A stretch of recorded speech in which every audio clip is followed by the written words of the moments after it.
man. It's a tough night. So not great news, Jared Vanderbilt, and we talked about it in the pregame. Yeah. You'll be watching, though? Yes. Promise? Promise. All right. For James, Rob, Mike Trudell, I'm Chris McGee. We will see you on Thursday for Game 2.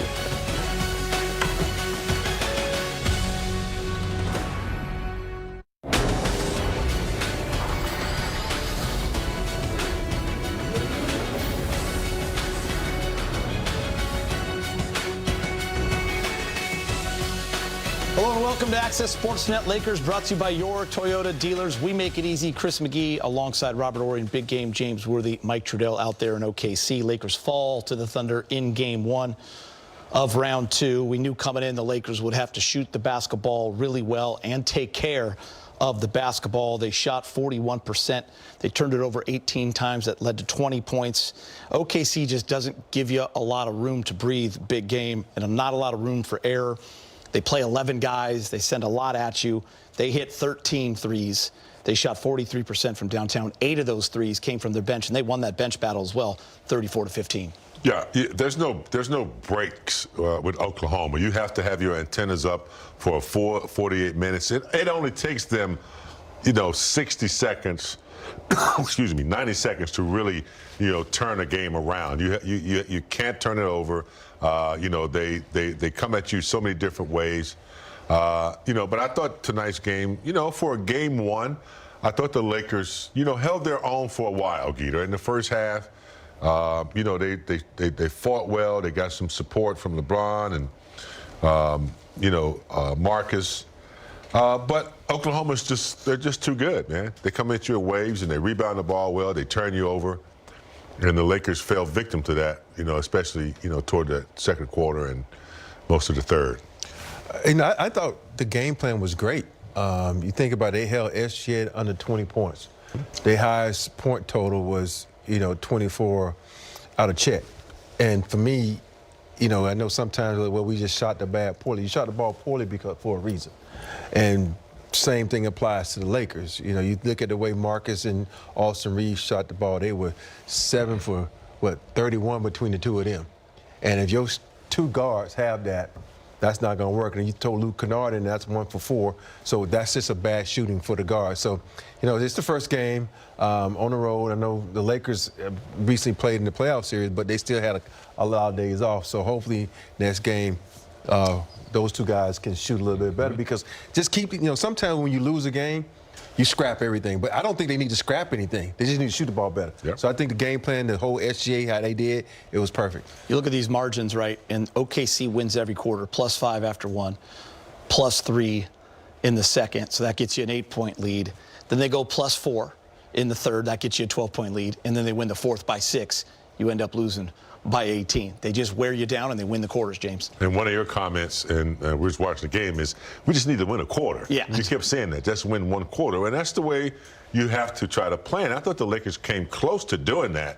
As Rob said, they just didn't shoot the ball as well. But Oklahoma will come at you with their bench. Guys like, and also guys like McCain, who's just a nightmare.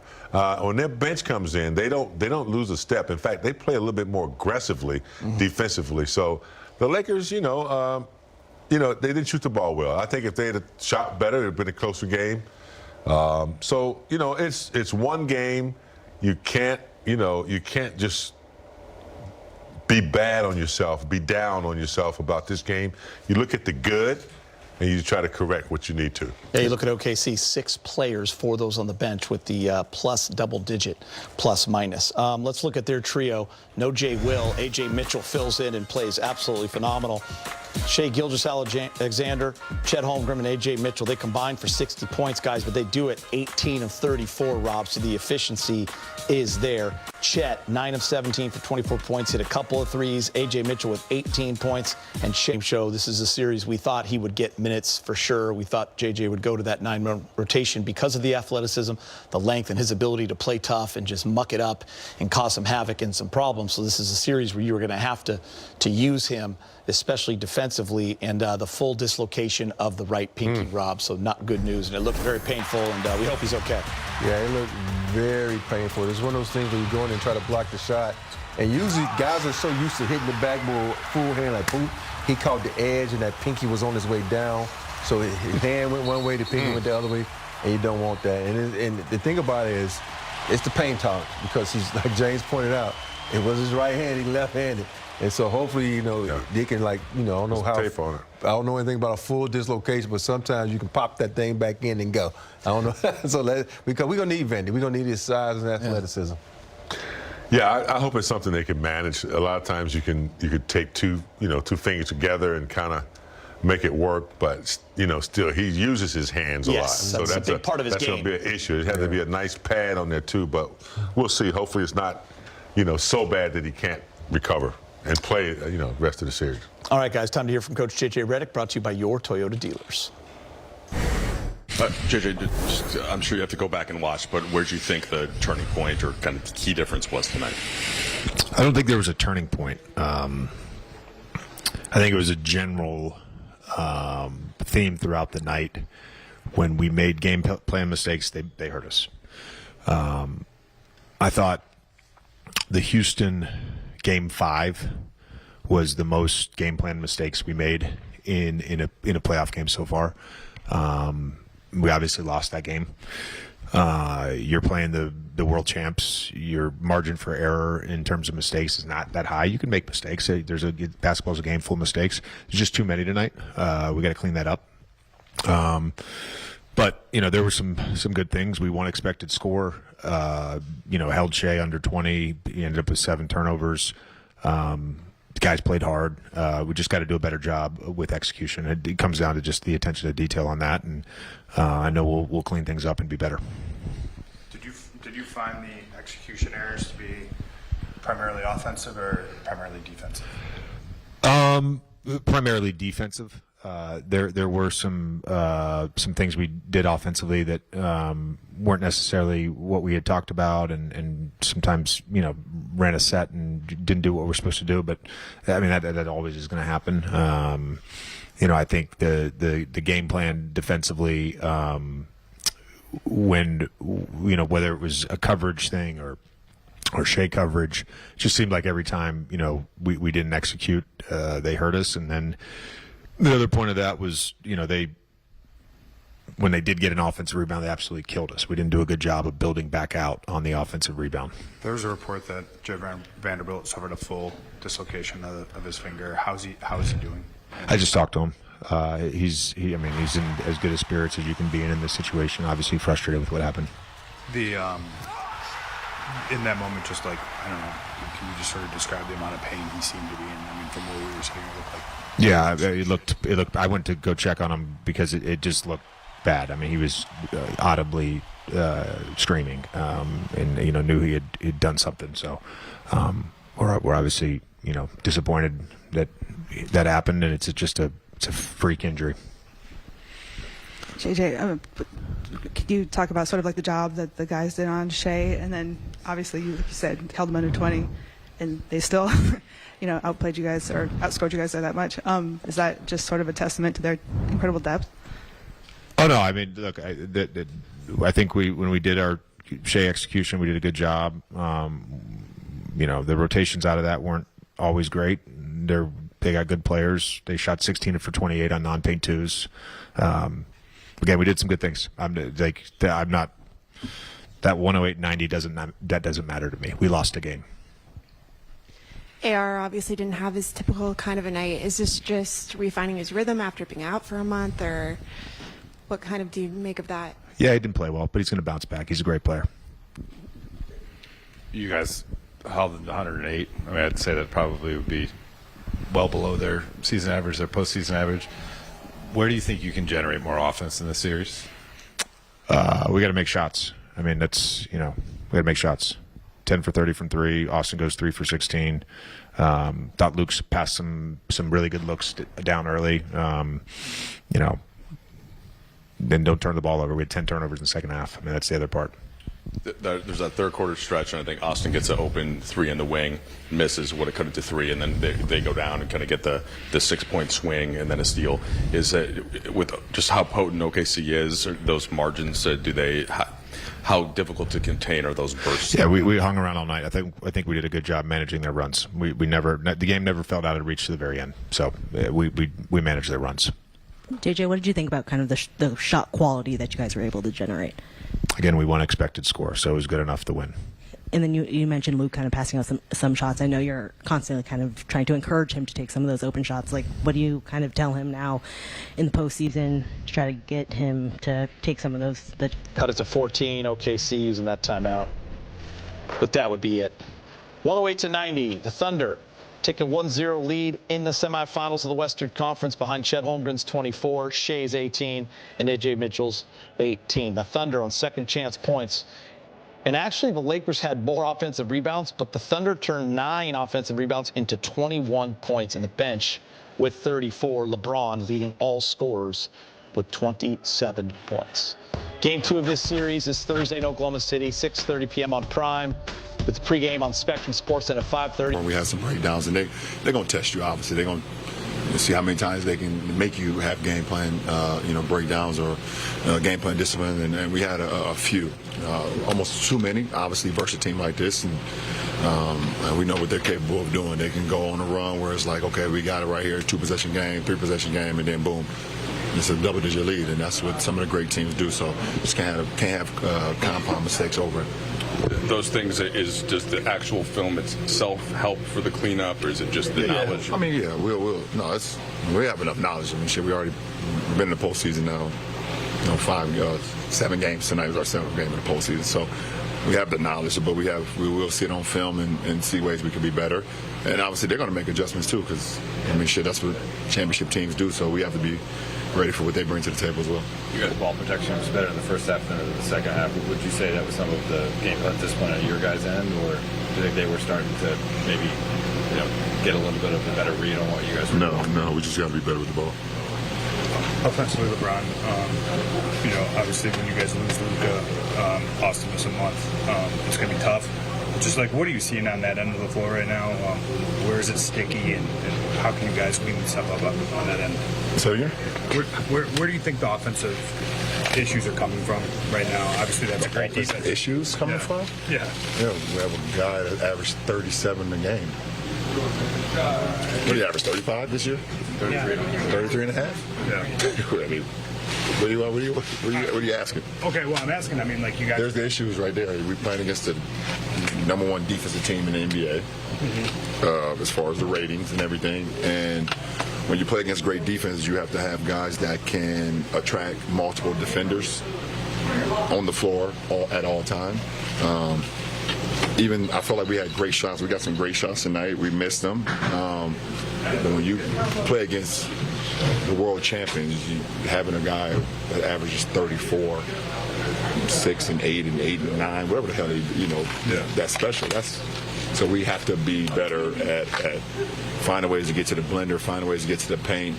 We know they're a paint swarming team, so we have to be better with get into the paint, not turn the ball over, and then shooting with confidence. But I feel like we got some really good looks. But shit. Tonight was the first time that Shea was held under 20 all season. You guys held them as a team to win away. Just what was working, just defensively, game plan wise, and execution wise? We're down 1. Same. Shea versus the Lakers is Lakers versus the Thunder. We're down 1-0. That's the main thing. Keep the main thing, and that's who win or lose. That's all it's about. I know Austin's not a guy that you have ever really worried about as a teammate, but are there other things you guys can do to help him find a rhythm? Obviously, he's only 3 days back. Well, he was out a month. So, we hoping, and we know he's going to make shots and make plays, but that's tough. You're out a month towards the end of the season, so. Obviously, we were trying to fast track, him getting back on the floor and doing the things that he was doing before the injury, whatever the case may be, but he's out a month, so rightfully so if he has some games where he's missing shots or whatever the case may be, but his presence alone helps us no matter what. Jared has been such an important part of this team in the locker room. It's obviously he gives you guys a toughness and edge on the court. What was that like, just seeing him in that amount of pain? Have you had a chance to talk to him at all? He's tough as nails, so if Vando was in pain, then something actually really happened, so it sucks. You've had a lot of success in the post, and just assume that takes a toll, though, just on an offensive player as well, just energy-wise, is it not? So when do you decide when to go to it, and how often in the course of the action? When the set is called. I do it, we have a lot of sets, how to get guys involved, how to get me involved, but ultimately how can we, best, break down their defense as much as possible. But no toll for me. I'm fine. All right, big game. And Rob, let's talk a little LeBron. Listen, led all scorers of 27. You got an efficient game from LeBron, 12 of 17. Got to love his energy from the jump, 3 for 6, 4 rebounds. And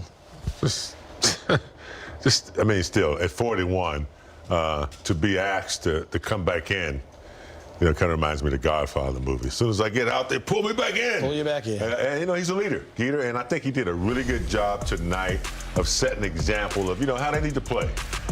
Didn't sustain it over 48 minutes as a team, but LeBron is capable of leading, and he did tonight. He got physical, he got downhill, just didn't have enough shots made in order to keep it close enough for LeBron to kind of, secure a win. But they had a good start, good tendencies, a few corrections, and some less mishaps, and they'll be in the fourth quarter. It's what they need. They want to keep it close. Sometimes these spurts that Oklahoma puts on you just comes in waves.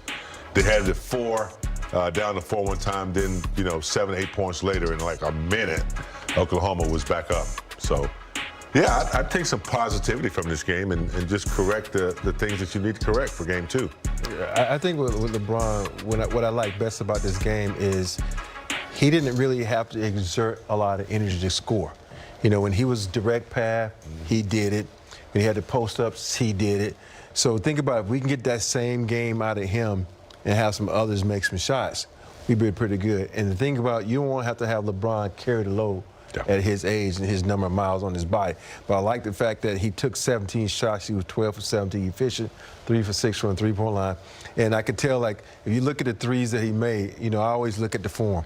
That first 3 he made, he had some lift on his jump shot, and then he had some more lift, and then he got to the point where he was like, oh, I just made a couple, and then he didn't do the normal things that he normally does. I'm sure those are things he's going to correct because he's such a guy who details everything from A to B to A to Z. So I think he's be fine the next game. I just need everybody else to step up their game. I think everybody else is key because LeBron's 12 for 17 after a few days off. Now you go to every other day in this series. You're playing. Yeah, every other day, and it's going to require that LeBron continues to do what he does. But I think, look, Austin Reaves not going to have a bad shooting game, the next game, I don't think. I think JJ is a coach that will make adjustments to find some shots for Luke Kennard. So, I think guys like Jake LaRavia is a guy who's very capable if he could, continue to be aggressive. I don't know what's going to happen with Vanderbilt, but like I said pregame, I don't mind seeing, Smith or somebody come off the bench for a couple of minutes if they. Austin, what did you just see overall? What stood out to you on the court, both ends, in OKC, kind of pulling away late? Just making a couple mental mistakes. Felt like we got some good looks, we just didn't make them. And every time, if you watch them throughout the year, every time you make a couple mistakes in a row, they capitalize on those. I know you're always your biggest critic if you don't hit shots. So just where did you feel like your game was at, and where are the places that you wanted to have it be better in game 2? Yeah, obviously, the easy thing is to make more shots. I got to, my spots multiple times and just missed a couple of easy shots. But, for the most part, you got to limit the turnovers, no pressure, the ball really well. Just got to give us an opportunity to get a shot on goal every possession. At what point you were down on the floor for a few seconds? Was that the oblique or? Nah, I'm good. It was a 4-point game with about 6 minutes to go in the third. before they were able to break it open. I know you're not looking for little victories, you're trying to get a win in the game, but was that evidence of those 2.5 quarters of you guys finding things that can work against us? Yeah, I mean, the ultimate goal is to win, and when you don't, it sucks. But like you said, there's some things in this game where we can go back and watch and see, things that worked and things that didn't work and clean them up and, kind of get after that chess game. How important is margin of error in a series like this, especially against a team with the defensive tenacity of Oklahoma State? Yeah, I just said it. Once you make a couple mental mistakes, it seems like they take advantage of every one of them. So just got to be sharp every single possession. Do you have a lot of friends and family and people here? Yeah, I had some people here. Austin, LeBron was talking about the difficulty of when you're out a month at this time of the season, right, to just find a rhythm and all that. Can you tell the difference from 1 game, 2 game, 3 games? Is it wind? Is it all of the above? And how do you feel? How many do you feel like you until you find a comfort level? I mean, nobody cares about that. I got to go out there and play better. Mayor, when you don't play to the expectations that you set for yourself, how do you reset? How do you just mentally move forward to the next one? Watch film, see what see what the game gives you, and like I said, learn from that, and move on. It's not going to do us any good thinking about that. At the podium. Shea, you guys held them to 37 in the second half. What did you learn defensively over the course of the game? Yeah, we were just like more ourselves in the second half. Took us a little bit to get into it tonight, to get back to what we were. Obviously, a little bit of a break, a little bit of rest is expected, but we eventually got to it and were able to do enough to win tonight. Shay, Mark was just sitting here talking about the curveballs they threw. It's not like you haven't seen some of the coverages they were throwing at you, but it is the first time you've seen maybe something like that this postseason. What'd you make of your own processing throughout the game? Yeah, I was loose with the ball, had a lot of turnovers, but I think that goes into like the rust of not playing for a little bit. They were obviously very aggressive, but I feel like for most of the night we got great looks. Sometimes it didn't go down, but we got great looks. It felt like we generated good offense for guys that can make plays, and just continuing that process, because that's ultimately what it's going to come down to, like just betting on us getting the best look for our team and living with the results. Like, it's not always going to go our way, but we give ourselves the best chance if we do so. It felt like some of the best looks were Chet at the end of a clock or just finishing plays. And I know since year one when he got here, you guys were calling him a lob threat, but it doesn't feel like you guys have really used him to that extent this much until this year. What's sort of gone into that? I think, like, just as the time goes on, playing with somebody, you understand their tendencies, you get better. Like, for me personally, I've just become better as a playmaker, finding him in those spots. And then it's just like, one of my coaches always said, like, the tallest guy on the floor is always open. Like, you can always throw it up in the air and he'll go get it. And I try to use that as much as I can. You mentioned a few games ago that the worst version of Chet that we're going to see is today's version because he only gets better. Just when did you kind of realize, once he walked in the doors, that he had a different level of work ethic? The first day, when he walked in the doors, he just, you could just tell, like, how much he cares about the game and his game. Like, he really wants to maximize his potential. And that's all it comes down to, really and truly. Like, a guy that wants to be the best version of himself gives himself the best chance to get there, and usually it works out for guys like that. He just wants it really badly. Shea, we know as a team you all have one common goal, but I wanted to ask you about Jarrett McCain and his time that he's been here. What have you seen from him? It seems like he's really kind of stepped into and embraced his role. Yeah, he's been great. When his number's called, he's been ready. It feels like every time, which is really hard to do. Coming to a new situation, having to move and all that stuff, all the outside distractions. But he's had 2 feet in the circle, we call it. But yeah, he's a great teammate. Obviously, a really good player, and he's out there for a reason. He helps us win, and he's helped us win multiple games and big time games this season. And 4 fouls was tough to pick up those fouls early. maybe don't reach as much, try to play it with positioning. But I think Ayton is still key to the Lakers' success of what he can do on both ends of the court in the paint.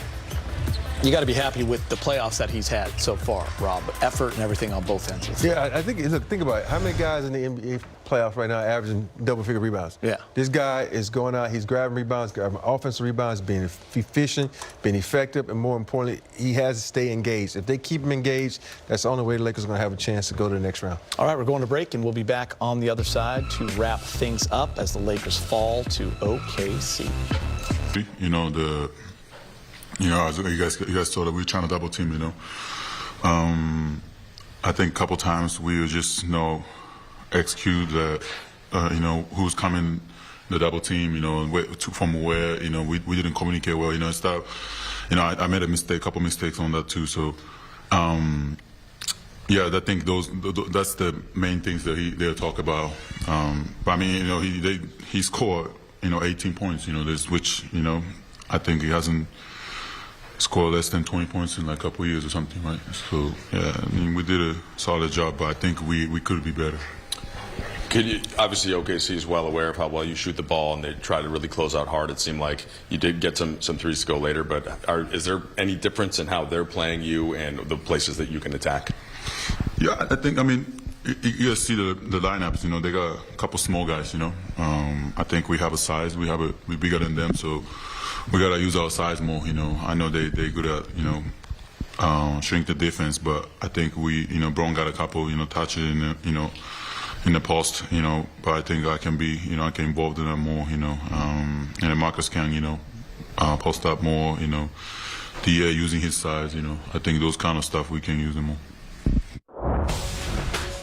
All right, here we go. Game 2 of this series. It's Thursday. It's in OKC. It's at 6:30. It's going to be on Prime, but you know where to go for your pregame.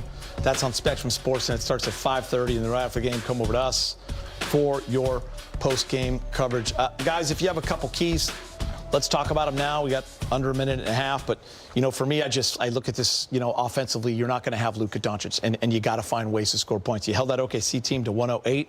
Pretty darn good defense, James, in Game 1 of this series. Yeah, I mean, there's some good things to look at to take away from this game. Your defense was solid. You held Shea to, under his average. You didn't shoot the ball very well. You can try to eliminate their bench points. But yeah, you just have to clean up a little bit of execution and play the same tough defense game that you played and knock down some shots. You're right there. For me, it's just, you had 17 turnovers. I'm good with 12 turnovers. Cut that by 5. You didn't make as many shots. Cut that in half too. Like I said earlier, the defensive game plan was good. You held Shea under the 20, but just make down some shots. And also, when you think about it, whoever is on Chet, I would even try Maxi Kleber, and hopefully Chet's guard him to pull him out. Now you've got that ability for AR to go to work and drive, Smart to drive, and some other lobs. So, sometimes you got to, especially with Vando being out, you got to play big another body guy. in there. Yeah. Yeah. All right, gentlemen. Well, we'll see you on Thursday. I'll be here. Lakers taking on OKC. Excited. I'll be at home watching.